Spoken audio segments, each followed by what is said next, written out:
ভিক্ষা করি, লজ্জায় মাথা নত হয়ে যায়, অকপট স্বীকারোক্তি পাকিস্তানের প্রধানমন্ত্রী। বিশ্বজুড়ে টাকা চাইতে ঘুরি, লজ্জায় মাথা নত স্বীকার করলেন শাহবাজ। ভিক্ষার রাজনীতি প্রকাশ্যে, পাকিস্তানের দুর্দশা মেনে নিলেন প্রধানমন্ত্রী। ভারত বাণিজ্যে এগোয়, পাকিস্তান ঋণের হাত পাতে, শাহবাজের স্বীকারোক্তি। টাকা চাইতে গিয়ে আত্মসম্মান ক্ষুণ্ণ, প্রকাশ্যে আক্ষেপ পাকিস্তানের প্রধানমন্ত্রী। ফরেন সফর মানেই ঋণের আবেদন, পাকিস্তানের বাস্তবতা হলো ফাঁস।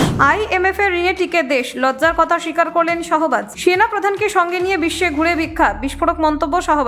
ঋণের বোঝায় নুয়ে পাকিস্তান, মুখ খুললেন প্রধানমন্ত্রী নিজে। টাকা চাইতে গিয়ে না বলাই শক্তি হারায় দেশ, শাহবাজ শরীফ। বন্ধু দেশের ঋণেই ডিজার্ভ, স্বীকারোক্তিতে অস্বস্তি ইসলামাবাদের। দেখুন, পাকিস্তানের আর্থিক দুরবস্থা নিয়ে আন্তর্জাতিক মহলে দীর্ঘদিন ধরে আলোচনা চলছে। এবার সেই বাস্তবতায় প্রকাশ্যে স্বীকার করেন পাকিস্তানের প্রধানমন্ত্রী শাহবাজ শরীফ। বিশ্বের দরবারে অর্থনৈতিক সাহায্য চাইতে ঘুরে বেড়ানো বিষয়টি যে তার কাছে লজ্জার, তা নিজ মুখে তুলে ধরেছেন তিনি।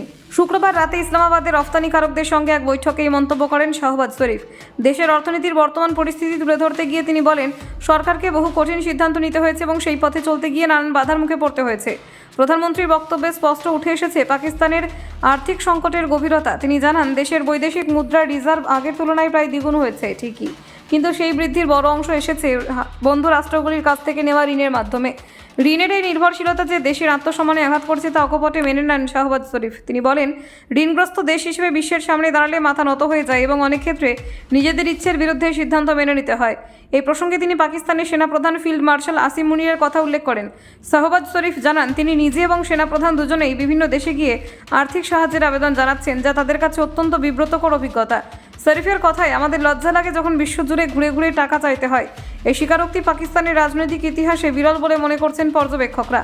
পাকিস্তানের আর্থিক সংকটের বড় প্রেক্ষাপট হল আন্তর্জাতিক অর্থ তহবিল বা IMF এর ঋণ। সম্প্রতি IMF থেকে $1.2 বিলিয়ন ঋণ পেয়েছে ইসলামাবাদ।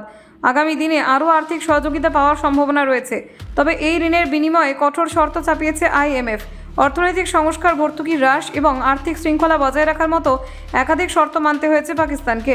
সরকারিভাবে আপত্তি থাকলেও পরিস্থিতির চাপে সেই সমস্ত শর্ত মেনে নিতে বাধ্য হয়েছে ইসলামাবাদ। এ প্রেক্ষাপটে শাহবাজ শরীফ জানান, কেন্দ্রীয় ব্যাংক এবং অর্থ মন্ত্রককে শিল্পক্ষেত্রের উন্নতি এবং উৎপাদন বৃদ্ধিতে সক্রিয় ভূমিকা নিতে নির্দেশ দেওয়া হয়েছে। সরকারের লক্ষ্য যাতে ভবিষ্যতে বিদেশি ঋণের ওপরে নির্ভরতা কিছুটা হলেও কমানো যায়। অন্যদিকে দক্ষিণ এশিয়ার ভূরাজনৈতিক বাস্তবতায় এই ছবি ভারতের সঙ্গে তীব্র বৈপরীত্য তৈরি করছে। যেখানে পাকিস্তান ঋণের ভারে নুয়ে পড়ছে, সেখানে ভারত ইউরোপিয়ান ইউনিয়নের সঙ্গে মুক্ত বাণিজ্য চুক্তির পথে এগোচ্ছে। এই তুলনা থেকে অনেকে বলছেন, দুই দেশের অর্থনৈতিক দিশা একেবারেই ভিন্ন পথে হাঁটছে। ভারতের কৌশল যেখানে দীর্ঘমেয়াদী বাণিজ্য এবং বিনিয়োগ ঘিরে, সেখানে পাকিস্তানের সামনে তাৎক্ষণিক অর্থ জোগাড় করাই প্রধান চ্যালেঞ্জ। শাহবাজ শরীফের প্রকাশ্য স্বীকারোক্তি শুধু আর্থিক বাস্তবতা নয়, রাজনৈতিক বার্তাও বহন করছে। দেশবাসী এবং আন্তর্জাতিক মহলের সামনে তিনি স্পষ্ট করে দিয়েছেন, পাকিস্তান বর্তমানে কতটা গভীর সংকটের মধ্য দিয়ে যাচ্ছে। পাকিস্তানের প্রধানমন্ত্রীর এই বক্তব্য দেশটির অর্থনীতির নাজুক অবস্থায় প্রতিফলন। ভবিষ্যতে ঋণ নির্ভরতা কমিয়ে আত্মনির্ভরতার পথে পাকিস্তান কতটা এগোতে পারে, সেটাই এখন সবচেয়ে বড় প্রশ্ন হয়ে দাঁড়িয়েছে। Bureau report, Bangla digital TV.